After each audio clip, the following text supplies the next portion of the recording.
Hello, my dear students. Welcome you all to Shri Jain Rank Zone classes.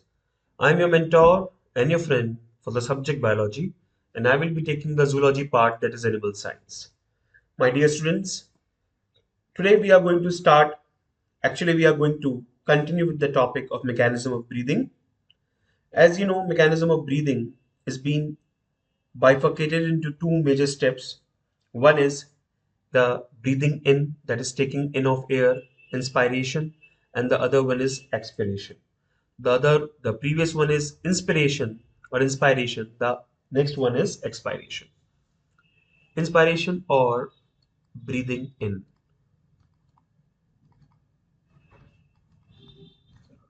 also known as inflow of air. It is a process by which the fresh atmospheric air enters the alveoli of the lungs. It is a process by which the fresh atmospheric air enters through the lungs. It is an active process. It is an active process and is brought about by the activity of inspiratory muscles. The inspiratory muscles, they help, as we have discussed the different types of inspiratory muscles, in which there are two categories. One is the primary muscles and the other one is the accessory muscles. The main muscles of inspiration in normal or quiet breathing are external intercostal muscles and the phrenic muscles or the radial muscles of diaphragm. During difficult or deep breathing, the forced inhalation, they are assisted by the muscles of abdominal muscles. Diaphragm. When relaxed, diaphragm is dome-shaped, a structure which separates the thoracic cavity from the abdominal cavity. Phrenic or radial muscles of diaphragm extended from diaphragm to the ribs and vertebral column. When these muscles contract, diaphragm becomes flat, thus increases the thoracic cavity anterior-posteriorly. Very, very important. The increase of thoracic cavity, the volume of the thoracic cavity increases in anterior-posterior direction. The primary muscles are the external intercostal muscles and the phrenic or the radial muscles of diaphragm. Radial muscle or the phrenic muscles of diaphragm, they are the major muscles. So when diaphragm is relaxed, the diaphragm is dome-shaped, which separates the thoracic cavity from the abdominal cavity. Now the phrenic or the radial muscles of diaphragm, they extend from the diaphragm to the ribs and vertebral column. Diaphragms also help in the elevation of the lower ribs. Okay, when these muscles contract, diaphragm becomes flat, thus increasing the thoracic cavity anterior-posteriorly. They are the principal muscles. They are the principal inspiratory muscles. Diaphragm. They are the principal inspiratory muscles and play about 75% role in inspiration. Other muscles play 25% role in inspiration. For inspiration, the accessory muscles include sternocleidomastoid,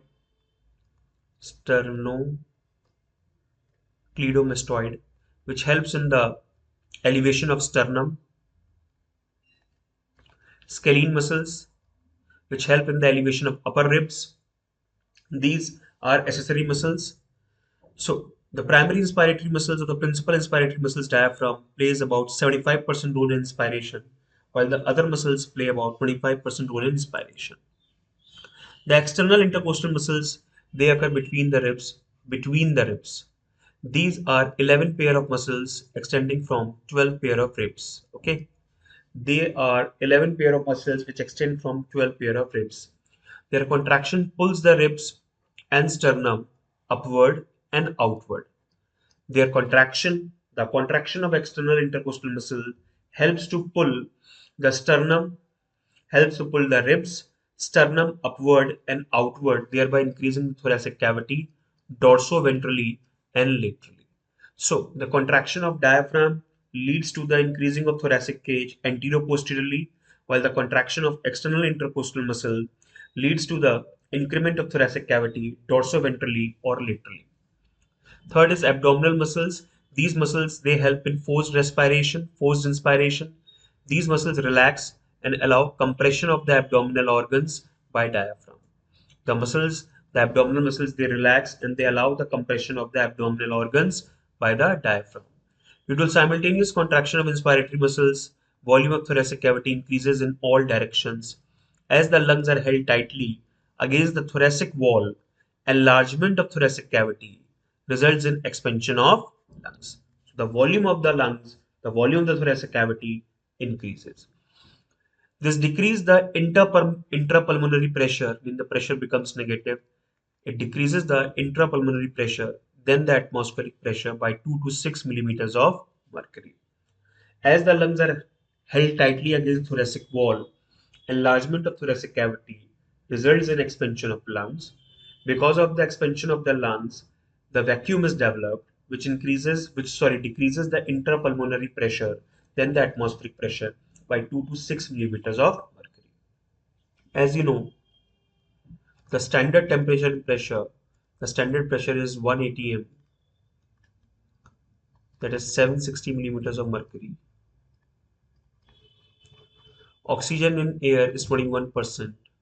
So if we calculate the partial pressure of oxygen, so it comes to be around 160 millimeters of mercury, 150 to 160 millimeters of mercury. Okay, so this is the atmospheric pressure of oxygen, and the intrapulmonary pressure of oxygen decreases 2 to 6 millimeters of mercury than the normal atmospheric pressure. The property of gas, the rate of diffusion. The diffusion of the gas takes place from higher pressure to lower pressure. Okay, to lower pressure. Fresh air rushes through the respiratory passage into the lungs to equalize the pressure. Okay, the movement of fresh air into lungs is called inspiration. Okay, so the main muscles is diaphragm.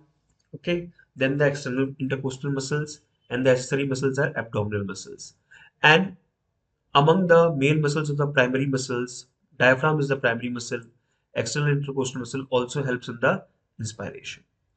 Some accessory muscles like sternocleidomastoid and scalene, they also help in inspiration activity. Okay, phrenic muscles or radial muscles, they are concerned with diaphragm. They help to attach the diaphragm to the ribs and vertebral column. Now is expiration. Expiration is the process by which fall air, that is CO2, is expelled out of the lungs. Expiration is normally a passive process. It is a passive process,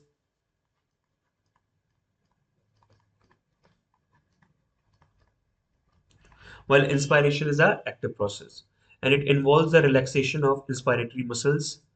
Expiratory muscles becomes active, making expiration an active energy consumed process. It is the process by which foul air is expelled out of the lungs. Expiration is normally a passive process and involves the relaxation of inspiration. Expiratory muscles, after being relaxation of inspiratory muscles, becomes active, making expiration an active energy consumed process. Diaphragm, when muscles of the diaphragm relax, it again becomes dome shaped and decreasing the thoracic cavity. It decreases the volume of the thoracic cavity. External intercostal muscles, when these muscles relax, external intercostal muscles, when they relax, sternum and ribs come to their original position. This also decreases the thoracic cavity. Abdominal muscles, contraction of abdominal muscles presses the abdominal viscera against the diaphragm, bulging it further upward and thus decreasing the thoracic cavity more vertically. So diaphragm, external intercostal muscles, they both relax, and abdominal muscles, they contract. Okay. So the contraction of abdominal muscles presses the abdominal viscera upwards against the diaphragm, making diaphragm bulge to return to its original position, dome shaped. Okay. And thus decreasing the volume of the thoracic cavity more vertically. Internal intercostal muscles, they come into an action. Contraction of these muscles moves the ribs downward and inward and reduces the thoracic cavity laterally and dorso-ventrally. The abdominal and external intercostal muscles are called expiratory muscles. Abdominal and external intercostal muscles, they are known as expiratory muscles. Okay. Internal intercostal muscles, they contract. The contraction of these muscles moves the ribs downward and inward, reduces the thoracic cavity laterally and dorso-ventrally. The abdominal and external intercostal muscles, they are called expiratory muscles. Due to the action of our muscles, the overall volume of thoracic cavity decreases and the internal or intrapulmonary pressure increases by 3 to 4 millimeters of mercury. Due to this increased pressure in lungs, fall air is given out of them. Okay. Due to action of the above muscles, the overall volume of the thoracic cavity decreases and the intrapleural pressure increased by 3 to 4 millimeters of mercury.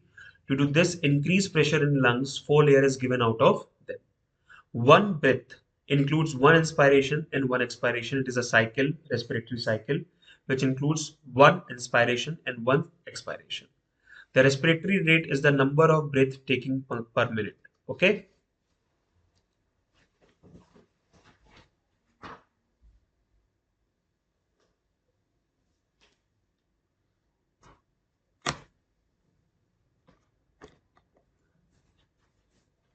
So number of inspiratory and expiratory cycles are like that. One breath includes one inspiration, one expiration. The respiratory rate is the number of breath taking per minute. For a person breathing normally at rest, it is equal to 12 to 14 breath per minute. This is the respiratory rate. Breathing through nose is healthier as it gets filtered and conkle of nose warm up the air. Okay, so breathing through nose is healthier than the oral breathing, as it get filtered through the hairs of vestibuli. Okay, and the concave of nose, okay, superior, middle and inferior concave, because of friction they increases the temperature of the incoming air, okay, thereby sterilizing the air. Mammals have a negative pressure breathing. Mammals have a negative pressure breathing as it allows them to eat and breathe at the same time. And in human female, thoracic breathing is more predominant than abdominal breathing. Mammals have negative pressure breathing as it allows them to eat and breathe at the same time. In human female, thoracic breathing is more predominant than the abdominal breathing. Okay? Pulmonary air volumes. This is the most important topic we are going to discuss. Okay, in this chapter, I mean, among the most important topic we are going to discuss, pulmonary air volumes and capacities. ठीक है, lung capacities. Spirometer. Spirometry is the process of recording the changes in the volume movement of air into and out of the lungs, and the instrument used for this purpose is called spirometer or respirometer. Spirometry is the process of recording the changes in the volume movement of air into and out of the lungs, and the instrument used for this purpose is called spirometer or respirometer. The graph showing the changes in the pulmonary volumes and capacities under different conditions of breathing is called spirogram. It is breathing, not birthing. Okay. The graph showing the changes in the pulmonary volumes and capacities under different conditions of breathing is called spirogram. The graph is known as what? Spirogram. The quantity of air that lungs can receive, hold, or expel under different conditions is called pulmonary volumes. So the quantity of air lung can receive, how much amount it is holding, how much amount is expelling out under different conditions is called pulmonary volumes. Combination of two or more pulmonary volumes is called pulmonary capacities. When we combine two or more pulmonary volumes together, they are known as what? Pulmonary capacity. Okay. So spirometry is clear, spirogram is clear, spirometer is clear. The quantity of air that lungs can receive, hold, or expel under different conditions called pulmonary volumes. Combinations of two or more pulmonary volumes are called pulmonary capacities. So the difference between pulmonary air volumes and pulmonary capacities is this. Okay. Now we are going to discuss about tidal volume. The volume of air inspired or expired, okay, in relaxed or resting condition, is 500 ml. It consists of 150 ml of dead space volume and 350 ml of alveolar volume. Tidal volume is when at the condition of rest, or in the condition of relaxed state. The person is inspiring or expiring at a semi-conscious level. It is known as what? Tidal volume, which is 500 ml. It consists of 150 ml of dead space and 350 ml of alveolar volume. Dead space is the part of inspiratory tract not involved in gaseous exchange. Okay. Dead space is the part of the, inspiratory volume which is not involved in gaseous exchange, that is nose to terminal bronchi. Around 150 ml of air gets trapped and it never gets exchanged. Okay. So this is known as what? Dead space. The part of the inspiratory volume which is not involved in gaseous exchange from nose to terminal bronchi, it is around 150 ml, that is dead space. Residual volume, air left in lungs and dead space after forceful expiration, around 1.1 to 1.2 liters. The air left in lungs is useful in uninterrupted gaseous exchange. Residual volume, the air left in lungs and dead space after forceful expiration. A person after taking in of air, mean the tidal volume, the amount of air a person giving out forcefully, okay, is around 1.1 to 1.2 liters. The air left in lungs after forceful expiration is useful in uninterrupted gaseous exchange. Okay. Inspiratory reserve volume, it is the complemental air volume of air in excess of tidal volume which can be inhaled due to forceful inspiration. Okay. So forceful inspiration, a person normally taking the breath, that is the tidal volume. Now he or she is taking a forceful inspiration, then it is known as what? Inspiratory reserve volume. Okay. Expiratory reserve volume, it is known as the supplemental air. Okay. Inspiratory reserve volume is the complemental air and expiratory reserve volume is the supplemental air. Volume of air in excess of tidal volume which can be exhaled due to forceful expiration, that is 1 to 1.1 liters. So expiratory reserve volume and residual volume are different. Residual volume is after forceful expiration, the amount of air left is known as what? The residual volume, 1.1 to 1.2 liters. Expiratory reserve volume is the supplemental air, volume of air in excess of the tidal volume, which can be exhaled due to forceful expiration is 1 to 1.1 liters. The data in the amount is almost same of expiratory reserve volume and residual volume. Okay. Vital capacity. Vital capacity is the total volume of the air inspired and expired to a maximum level. It is the sum total of tidal volume, inspiratory reserve volume, expiratory reserve volume, tidal volume, inspiratory reserve volume, expiratory reserve volume. It comes to be 3.5 to 4.5 liters. Tidal volume of 500 ml, expiratory reserve volume of 1 to 1.1 liters. So it makes around 1.6 to 1.7 liters. Then the rest is what? Inspiratory reserve volume. Okay. So the tidal volume, inspiratory reserve volume, expiratory reserve volume, when we add, it becomes a capacity. This is known as what? Vital capacity, which suggests the total volume of air inspired or expired to a maximum level. Okay. The vital capacity is higher in athletes, mountaineers, mountain dwellers, and lower in non-athletes, people living in plains, women because of abdominal pressure, old individuals, cigarette smoker. The vital capacity is higher in athletes, mountaineers, mountain dwellers, and lower in non-athletes, people living in plains, women, old individuals, and cigarette smoker. Old individuals, they have less amount of vital capacity because of calcification or hypercalcification of the bronchi or bronchioles. Okay. Higher the vital capacity, higher is the amount of air exchange in each breath. More will be the vital capacity, more will be the amount of air exchange in each breath. Inspiratory capacity. It is the total volume of air that can be inhaled after normal expiration. It includes tidal volume, inspiratory reserve volume. The inspiratory capacity is equal to tidal volume plus inspiratory reserve volume. Okay.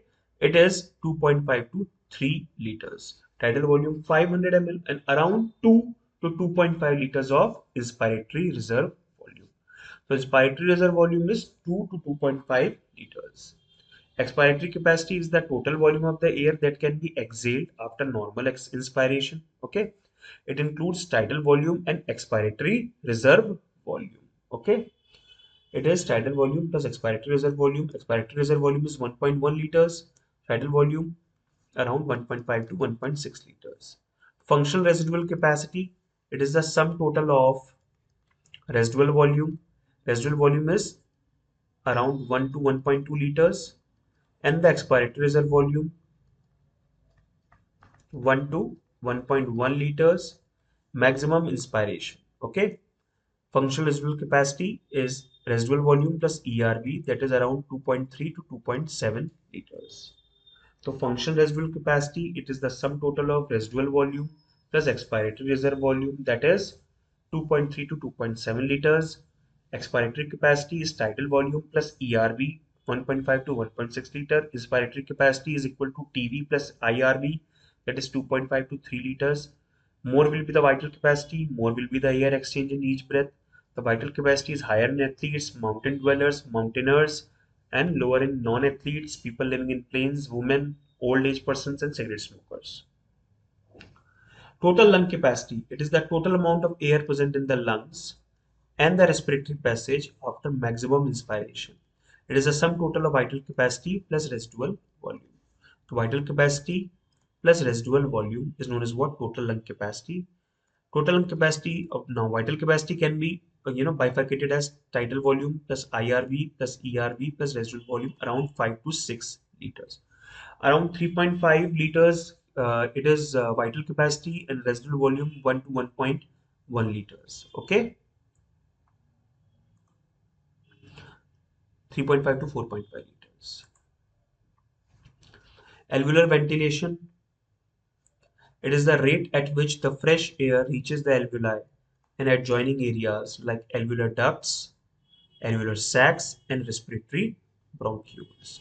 The alveolar ventilation is what? It is the rate at which fresh air reaches the alveoli, adjoining areas like alveolar ducts, alveolar sacs, and respiratory bronchioles. It is calculated as alveolar ventilation per minute. Rate of respiration into tidal volume minus dead space volume means around 350 ml. So 350 into 12, around 4.2 liters per minute. The alveolar ventilation per minute is around 4.2 liters. Okay, because alveolar ventilation is the amount of air which is reaching to the airway conduction passage, especially where the gas exchange takes place. Okay, I mean from the terminal, we can say the alveoli, alveolar sacs, and the respiratory bronchioles. Okay, it is around 4.2 liters per minute. The formula is rate of respiration into tidal volume minus dead space volume. Okay, so 4.2 liters per minute. Respirometer. This is a respirometer. You can see the inspiratory reserve volume, IRV. Okay, this is the residual volume, expiratory reserve volume. Okay, inspired, yeah, inspired by vital capacity. This is vital capacity. This is inspiratory capacity, tidal volume, functional residual capacity. This is total capacity. Okay. So tidal volume 500 ml. Inspiratory capacity is around 2500 ml. Okay. Functional residual capacity FRC. Okay.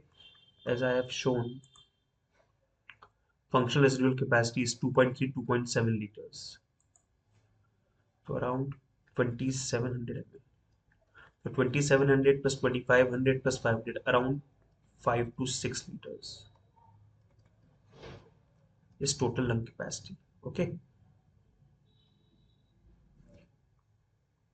so this is spirometry, in which spirogram is shown to give you a picture of all the capacities, all the volumes like tidal volume, expired reserve volume, residual volume, and all the capacities. Okay, now we are going to talk about exchange of gases.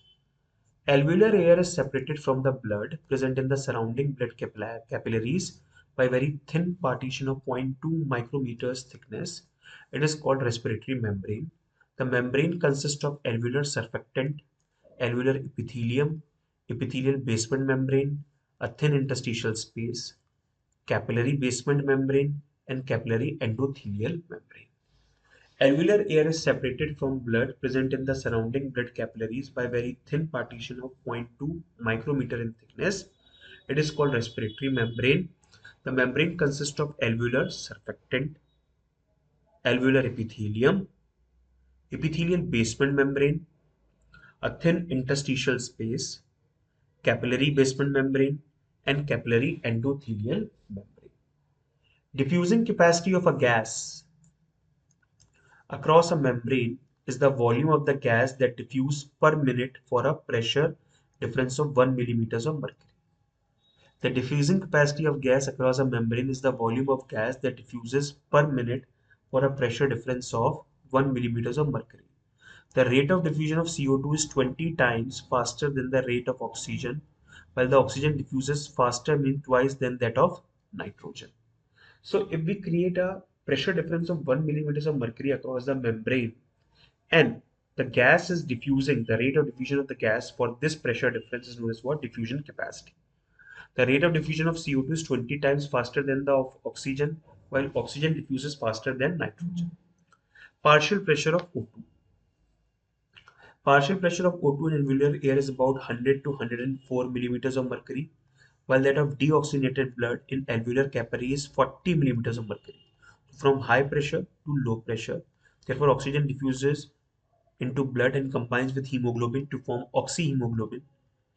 Pressure of PO2 oxygenated blood is 95 millimeters of mercury. Okay, the partial pressure of oxygenated blood is 95 millimeters of mercury.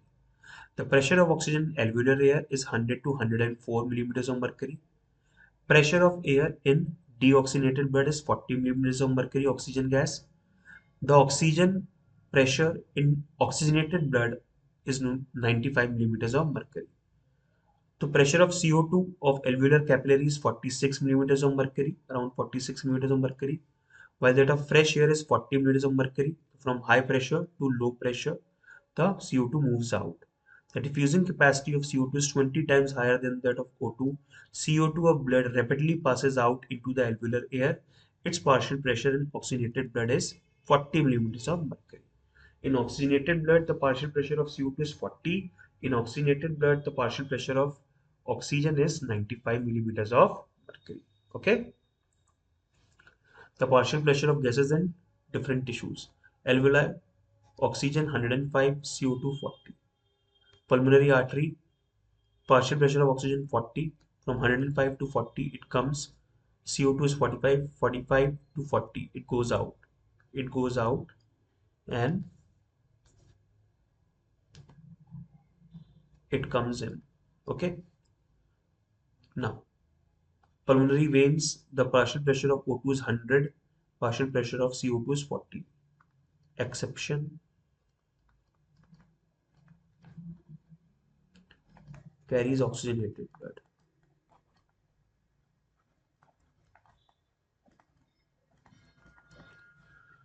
Reaches to the left heart, moves out through aorta, moves to the arteries. Arteries, PO2 is 100, PCO2 is 40.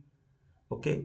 Then systemic capillaries, the partial pressure of oxygen is 40. Oxygen comes to the capillaries and PCO2 in capillaries 50. In arteries, it is 40. It moves out. Okay. So in this way, at the level of veins, PO2 is 40, PCO2 is 45. So you can see the partial pressure of the gases. Always remember diffusion of gases always takes place from high pressure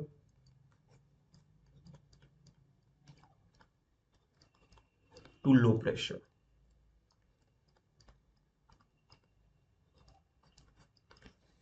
Okay. Gas exchange occurs again in the tissues, cells, and capillary blood through the interstitial fluid. Partial pressure of oxygen in respiring cells is 20 millimeters of mercury. Tissue fluid is 40 millimeters of mercury, while it is 95 millimeters of mercury in capillary blood.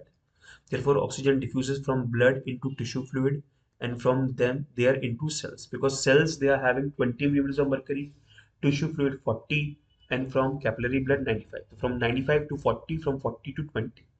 Blood leaving this tissue capillaries has PO2 of about 40 millimeters of mercury.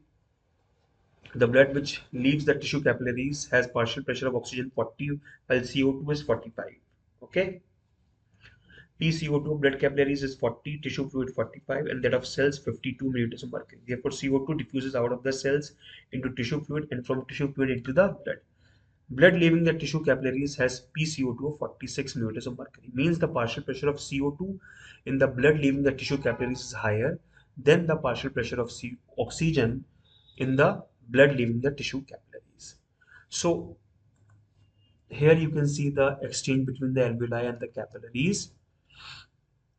This is the blue one that is deoxygenated. This is the red one oxygenated. Okay, oxygen diffuses into red blood cells, CO2 diffuses into the alveolus.